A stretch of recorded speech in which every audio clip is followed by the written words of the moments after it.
My name is Tansley. I recently just got a job at Lavage. I'm an art director at Lavage with a bunch of these great people that you see up front here.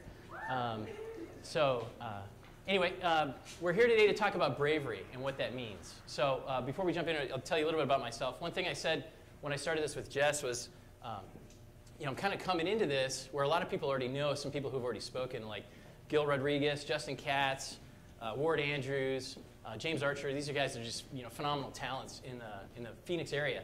So I'm really just proud to be kind of like standing on the shoulders of these guys. So hopefully you guys get something out of today, and thanks for coming. So a little bit about me. I've been an artist like my whole life, and this is a young version of me. This is my buddy Bob. In the middle is Logan, and that's me on the right there when I was in my 20s. So I've been drawing like my whole life. It's all I've ever wanted to do. It's all I continue to do now. And I try to continue to do new and fun and things that are just offbeat and just different because I'm motivated to do it. One of the projects that I'm actually working on is taking superheroes. And I've always wanted to take the myth of the superhero, the American superhero, and just flip it on its head and do it in my own way, recreate their logos, which is like total sacred cows. It's like, why would you do that? Why would you try to do that? But it's just something I've always wanted to do. And so I continue to pursue that. And I've got a creative project of my own that I'm trying to work on called my Heroes Project, where I'm taking these characters and I'm kind of I keep rolling with it. So that's what I've been working on in the background. I was at Rhino Internet for many, many years as a web designer. And after that, I did environmental design, where I actually got to go and do artwork for a company where I did children's books. And we sold big play systems for backyards and for common areas, which was a really fun thing to work on. Let's picture the book there. This was the retail space we had up at Fashion Square. If you go up to Fashion Square now, you'll still see it. It's in the kids' play area. So they've kind of scaled down a bit, but it was a really fun project to work on. And to be part of that, because I was able to completely express what I wanted to within that brand. So it was really fun. But we're not here to keep going on me. I want to talk about bravery. So everybody has your book. Does everybody have a pencil too? Okay, good, because we're going to use that. Bravery is courageous behavior or character. And we're going to talk about ways to be brave. We're going to talk about projects that I've worked on that have inspired me to be brave. And in the end, hopefully, you can pull some of that out of that, and you will actually be able to create your own brave project. That's the goal for today. You guys remember this guy? Everybody knows this guy, right? Stormed the gates of Scotland, right? You can say what you want to about Gibson, which everybody does, but it was based on a true story. The guy was crazy. He actually did a lot of this stuff. So not all of us are going to be able to have the ability to run into England and tear down the king, or be a first responder, right? Where most of us will probably be this guy, right? We're going to be around people that inspire us, or that we aspire to do the things that they do. But you never know. You might find yourself in a Wallace position, but I think most of us are probably going to be going around and being next to people that really keep us going. Some of us here might be that guy, guy in the background. At least if you're in proximity, then you should be able to get a little bit of brave. So really quick, I want everybody to yell just to do your internal Wallace, just to get it out. Ready? On the count of 3. 1, 2, 3. That was awesome, you guys. You totally did not have to do that. Awesome. Okay. Aspiration is a hope of ambition of achieving something. Inspiration is the process of being mentally stimulated to do or feel something, to do something creative. So what we're going to try to do is do both of those, put those together to the point where we're actually going to create something. We're going to write it down. So you've got your books and you've got your pencil. Now's the time, what I want you guys to do is to think about that project, a brave project that you've either been putting off, or someone has asked you to do it, right? Or it's the one thing that you're like, if I just had more time, this is exactly what I would want to do. And it's the kind of thing that takes all risk and no reward whatsoever, because it's a lot of sacrifice to be able to do that one project that you've been putting off, or the one project you're like, I cannot live my life fully unless I actually do this. I have to do this one thing. And this is what I want you guys to focus on for 2014, for next year. Because a lot of times a project will take 3 to 6 months, right? But it takes small steps to get there, and it takes some consistent behavior, which we're going to talk about, to get there. So I want everybody to think about that one project and write it down. And then I want everybody to be brave and go to the person next to you and say who you are and what that project is for next year right now. Okay, hey guys. Hey guys, real quick. Did everybody hear that sound? That was awesome. That was totally like some excitement about what you want to do, or even some conversations that you're having. That's terrific. The one that I shared with Jess is her husband builds motorcycles. And one thing that he probably would like to do is actually talk to Mike, the owner, about coming down and doing some creative projects here. And so that's kind of what Acme is all about. We're going to talk about that in a minute too, about Acme and how that all formed. So everybody see the movie Brave? Yeah, absolutely, right? Merida, she goes out, you know, she thinks she knows it all. She leaves her mom, goes out into the forest, trying to be independent. She's cutting herself off from her parents, gets a magic potion, turns her mom into a bear. And really what she has to figure out is the movie wasn't changing her mom back. It was actually breaking down her pride and separating herself from her ego, right? So she was really having to wrestle with her inner demons, which was a great storyline. This is a great story. Pixar, one thing I was affected by when I read this story about Pixar a couple of months ago, they don't have one person like Don Bluth that actually comes in and does a character, and they're like, oh, he's awesome, let's put him in a movie. They actually get all of their creative team in, and they literally do these sketch collaborations where they're sketching the character, they're throwing it on the table, and they're killing the puppies, right? They're like, no, that doesn't work, no way. And they keep going, and what happens at the end after this big collaboration are these great characters that we know. So it's like a big recipe, it's a big formula. So they've learned early on that they have to kill their ego and work with each other in order for a great product to come out. The ability to overcome fear to create a better outcome. A couple of Creative Mornings ago, I think Gil Rodriguez talked about fear and how to overcome fear.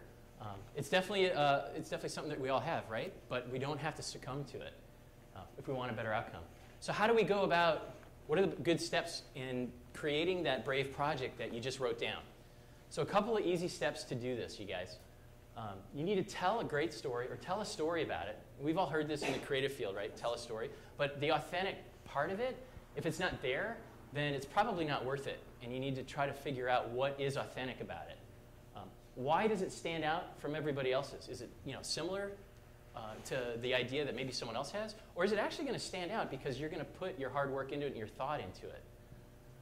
Creating something good. Once you have the idea, you actually have to partner with someone to actually create something that's actually worth it. So you got to take the time to craft it, to take some care about what it looks like, make those right considerate choices. As designers, we all know that, right?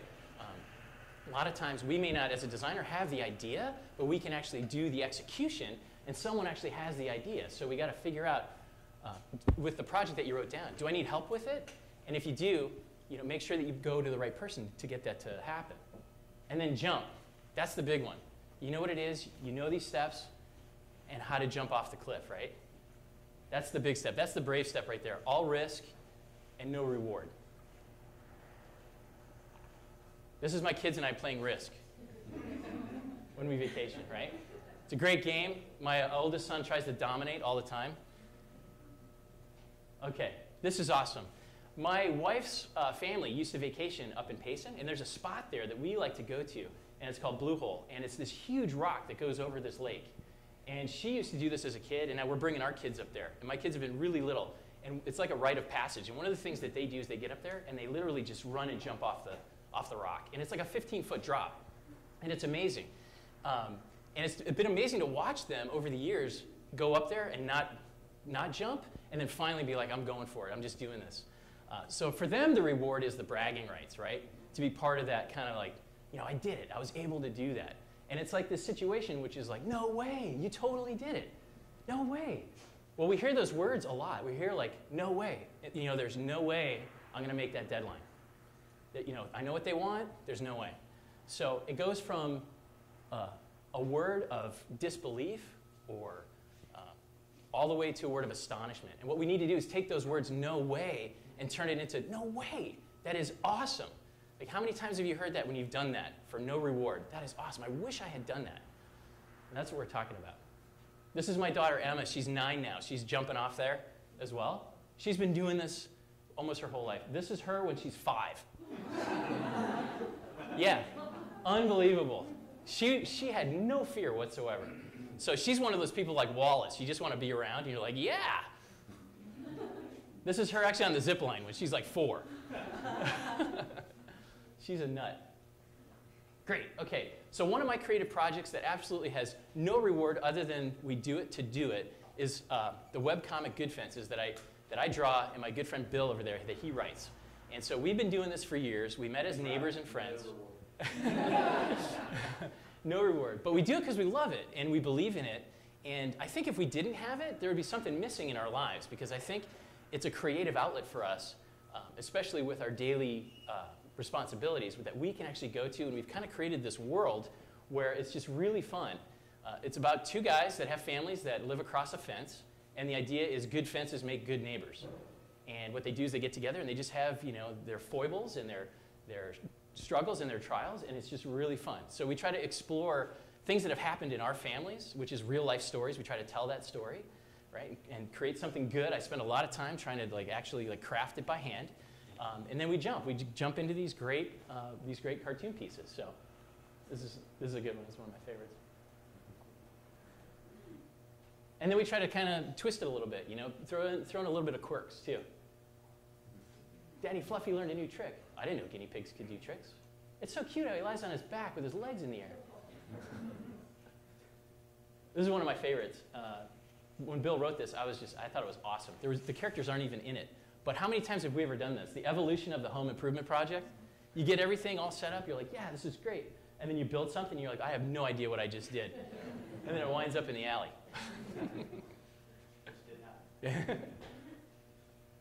Okay, so we did actually have a little bit of a reward at one point. We submitted a cartoon to the Costco Connection. If you guys go to Costco and you get the magazine, they had a cartoon contest. So Bill and I actually submitted it, and we actually got it printed in there. So, so thanks to that. Okay, my VW. Everybody who kind of knows me a little bit knows that I have that VW outside. Great bravery story on that. I found that, actually my wife found it in the Auto Trader. And when we went to go see it, it was pretty clean. And the guy who sold it to me, Kyle Barger, super nice guy, he's like, yeah, it's not a show car, but you know, it's definitely clean. And I kept adding to it over the years, and I started to get into the VW community. This is my third one. This is my third VW over the last, you know, I don't know, 25 years. But I continued to do it, and I got the kids involved in it. And at some point, I was like, you know what would be really fun is if we actually took it out to a car show. Let's just do it. You know, I don't know what's going to happen, but I love bugs. You guys love it too. Let's be around a bunch of people that have bugs.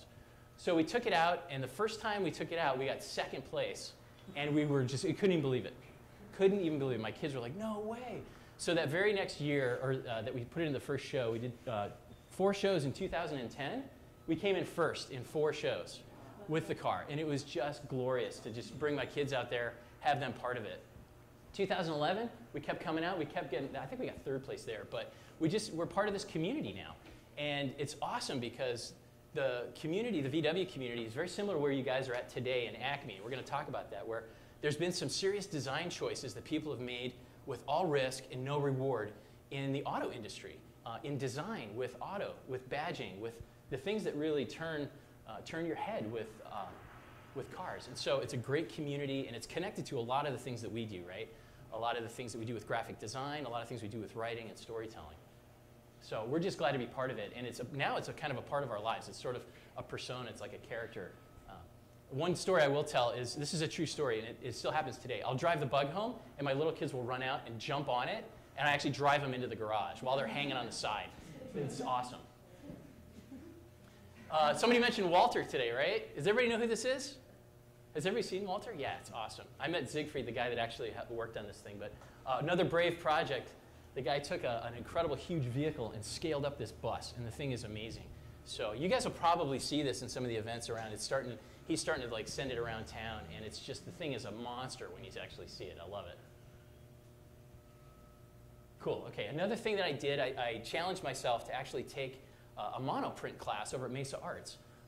I spoke with John Arvizu, who you guys, I think a lot of you guys know him, just a super great talent. I went to this class with him. Bob Case was in this class. And to be around these guys, I really felt like the other guy, right? So I'm watching these guys do this monoprint, and so I actually just challenged myself to go in, learn it. Didn't want to get anything out of it other than to just give it a try. And I came out with some prints that I thought were pretty interesting. I went and I posted them up on Facebook, and right away, I couldn't believe it, the first one that had messaged me said she wanted to buy it. So I couldn't believe I sold one. But I didn't go into it wanting to sell it. I just went into it wanting to learn it. So it wasn't a whole lot, but it was actually something that I challenged myself to do, and it was a neat outcome, you know? So now I think I'm going to continue to pursue something along those lines. Doing what you believe in regardless of the situation. Okay, great story. Another friend of mine had a great idea one summer, and he said, I want to do parties for kids in their front yard, but I don't want to do bouncy gyms. I want to do Nerf gun wars, and I want to call it Turf Wars. And I'm going to get all these guns, and I'm going to have red shirts, and I'm going to have blue shirts for the kids, and I'm going to actually set up environments so that they're running through, they're shooting each other. We're going to do co-op games. We're going to do multiplayer. We're going to do Slayer. And that's what he did. And so I helped him with that. He actually went and invested in all the equipment. And our house was the first test house, right? So they came out, and all the kids got on their red and their blues, and they got all of their darts ready to go. And the next thing we knew, it was just an awesome event. It was just the coolest thing that summer. And so he started it, he did the website, absolutely no reward, right? I mean, he charged for it, but in the end, it was like, it was paying for everything. But it was still so fun to do, and it caught on. And I think he probably did like between 7 and 8 parties that summer, where he would drive out, unload all the rounds, and you should see the kids' faces when the guns are right there. It's just awesome. So I'm hoping he continues on with Turf Wars. No reward. Doing it because you believe in it. It takes a brave man to wrestle with his own demons. Isn't that true? Like the fear that we all have, overcoming that fear. But again, if it's all risk and no reward, what's there to lose? You know? Bravery is the act of protecting the dignity of others at the cost of oneself. You believe in that project. You believe in it so much to the point where that project actually has dignity, and I want to protect it, and I'm going to sacrifice myself for it. My time, my money, and everything that I can do just to get to that project. That's the one thing. And it takes guts. Moving on your gut, right? A gut reaction is not something you really think about a lot. You just do it. And I really hope that we can connect with our inner gut when we do this bravery project next year. Okay. This is a quote from 2 guys that I know out of New River who do some amazing work. I'm going to talk about this really quick. People tell us you aren't going to make it on the outside, so we let go and we did what we wanted. And now everybody wants to be doing what we do, but it's freaking hard work. These guys started a business where they buy Ironhead Harleys, like in the 80s, and they strip them all the way down, and then they rebuild it from the ground up, and they theme the bike out, and then they resell it. Justin and Jared Del Prado of DP Customs. Here's one of their bikes that they did. It was based on Steve McQueen's Golf, and the thing was just beautiful, just awesome. They pay such close attention to the detail of every piece that goes into it that these bikes cannot be replicated. They're completely custom. The Del Rey, based on the 1200cc Evo design, elegant simplicity, inspired by the Elf Formula One cars. Who would build a bike based on a Formula One car, right? But these guys believe it. They do it. And they continue to do it steadily, and they're gaining ground because they don't think about the reward. They want it because of the risk. They want to put their heart and their soul into this, and that's what they're doing. This is one of my favorite bikes. It's called the Beach Cruiser. The handlebars literally come out like this, and it looks like a beach cruiser that you would do. And the paint on it is just absolutely brilliant. Bravery is action. It's a decisive move to do something in the face of opposition. So it is a decision that you make, that you actually be brave. It's not something that happens to you. You actually have to decide to do it. Okay? We're going to talk about some steps that you can take to be brave.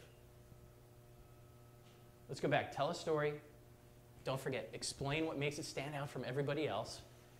Find someone or create something good yourself, and then jump. Get ready to jump. Okay, Acme Motorworks, here we are. A couple years ago, Mike Rowland came to me and he said he had an idea and he wanted a place where people could come together and do projects, or he could create projects, and it had to be cool. It had to tie in with automotive, and also it had to be a place where artists could come as well too, and custom culture. And so, like everybody else, he's like, how do we do this? You know, let's tell the story. So we began to kind of flesh it out. And the website went up, and it's all about custom culture. So Acme Motorworks, where you guys are standing right now, it's a common place where people can come when they're invited. It's by appointment only. Right, exactly. But he's got a great web presence. One of the things that he does is called Acme Approved. And if you go to the site, you'll see it. a lot of the artists that are here today that have their work here, Aaron Voigt is the metal artist who does all the robots. You saw his stuff on the way in. He's an Acme approved artist. You know, he met Mike, and Mike's like, your stuff's awesome. I want to put it on my site. I want to just promote you. I believe in what you're doing. You love what you're doing. It's all about the passion of it. Let's just talk about it. Rodney McClellan is a sculptor. The guy's extraordinary. He's unbelievable. He does these really great rat fink. Let's see if we can get to it. Okay, I'll talk about this in a second. He does these rat fink sculptures, and he does his helmets. You know, that's the Frankenbucket helmet. His stuff is here too, all about just the custom culture. And I don't really care. He doesn't really care what anybody thinks, but it's really like what he wants to do with it. So then a store went up, and we put some shirts in it because we wanted to promote it, and other people started to come. So Bitwell helmets that are actually, the motorcycle helmet has a pinstripe on it by an artist that actually did it, is another thing that Mike sells through the shop. Shiner Gold is probably one of the best pomades I think you can get for your hair. That's another cool one. We started doing t-shirts. I'm wearing one right now, you know. I mean, it's a place where I can express some things I want to do with the culture that I love about cars. So I'm taking some of these vintage cars that are gone now. The Hebmuller, I mean, you know, the badges on it, they're lost. You can't find them. But why not resurrect it? Why not try to, like, put it into something, you know, and reclaim it? So the bins, if you guys have all seen these cars, they're just awesome. And the badging on them is great.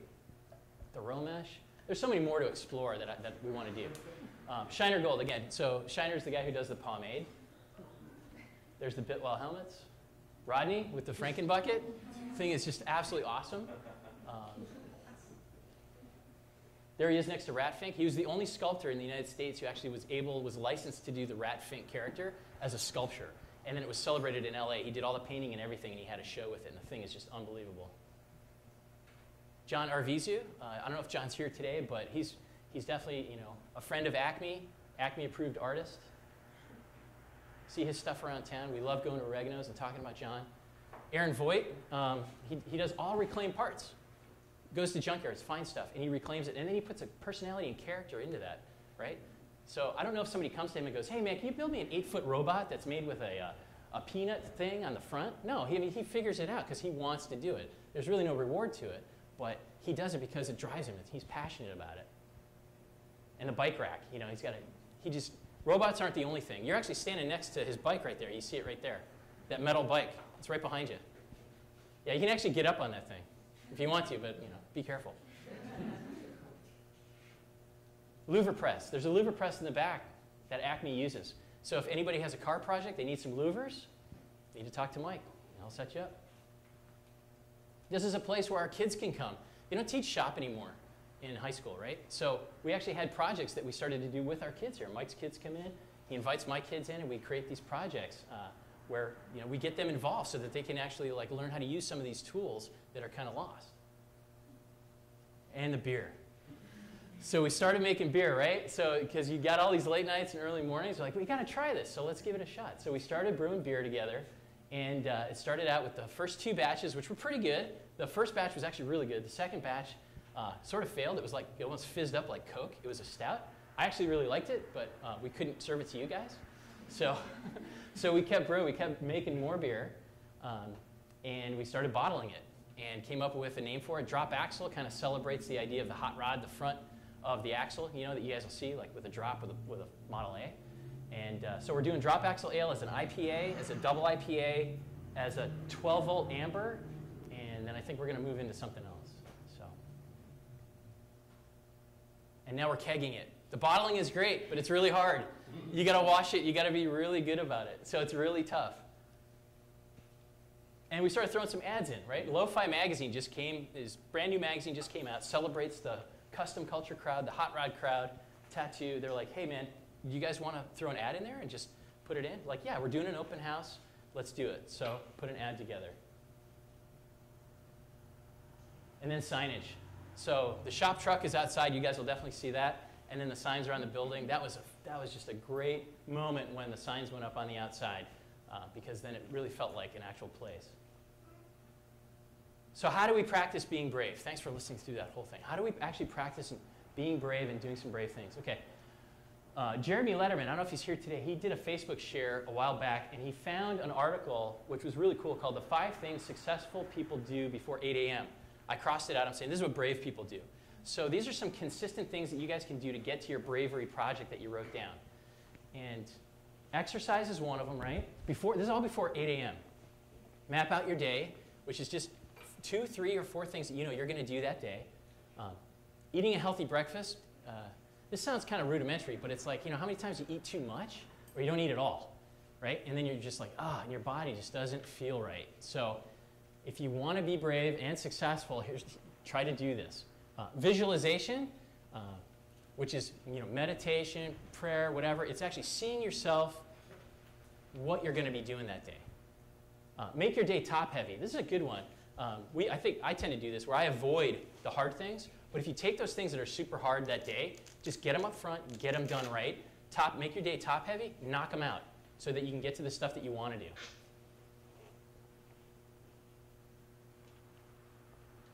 Okay, how can I become a morning person? Okay, I'd like everybody to do this for 1 week, okay? If you forget this, you don't write it down, I'll get with Jess and I'll get it up to you somehow. But I want everybody to just try this for a week. Doesn't have to be this week. Sometime in 2014, but if you have this bravery project that is very important to you and you need to get it done, you need to make some sacrifices to do it. So for 1 week, get up at 5:30. Wake up at 5:30 for an entire week, okay? Don't hit the snooze button. Apply the 5 things that the brave people do, right? Do those things every single day for a week. Do not work in your bedroom. Get out of your bedroom. Go to the shop where you do stuff. Go to your studio where you draw. Go to that place that you are creative. Okay, that's where you need to be doing this. And then the night before, this is a really important one. Take the time to set up your day for tomorrow, right? Get your lunch made for work, do your laundry, do those things. Just take that time so that the next morning, you actually have a clear path and you can do it. You can do those things before you get to work. A lot of people know Seth Godin. This is a really great quote from Seth Godin that I thought was really appropriate. The first lie is that you're going to need far more talent than you were born with.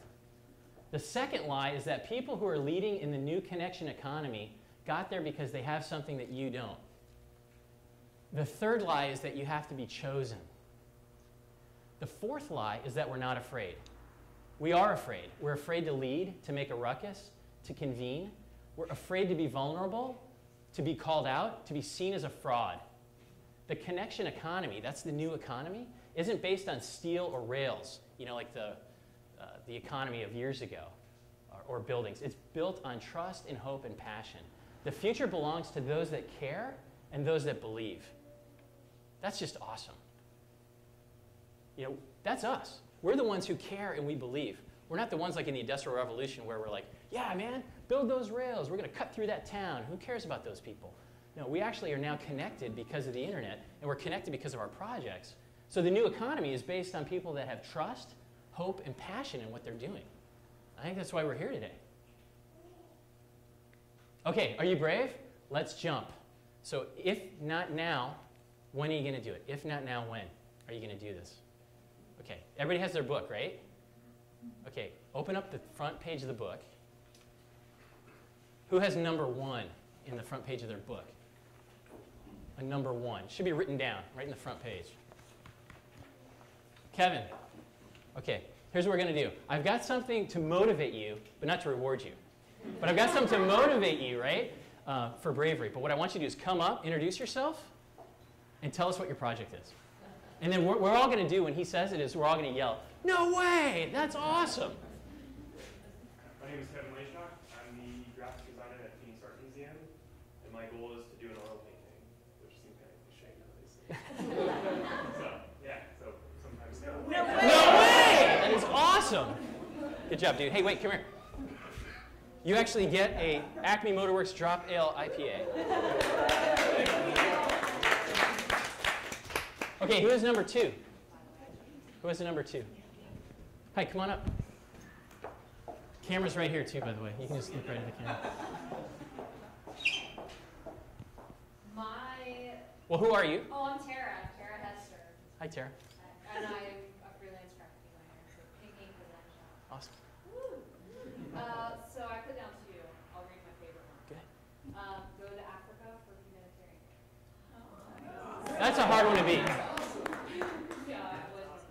awesome. Awesome, great. Thank you.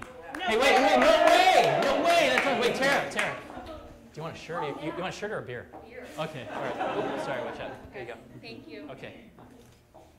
Who has number 3? All right. Hello, sir. Hello, today I'm Jeff Yano, Yano Creative. Been in the creative shop for about 12 years in town. My creative project is I've been wanting to do this superhero for like a couple years, and I decided I'm going to do this thing. Yeah. No way! That is awesome. So I should talk to you since you know a little bit more than I know. Absolutely. So you got to create something good. How's a you want large or extra large? Probably. Or do you want some of this killer pomade? You got hair up there? You I got some hair. I'll take the T-shirt. Okay. That looks cool. All right, cool. Which one? All right. Awesome, man. Who's got number 4? Number 4? Anybody? Who wants to just do it? Who wants to come up? How about number 5? Who's got number 5? Right back here. Okay.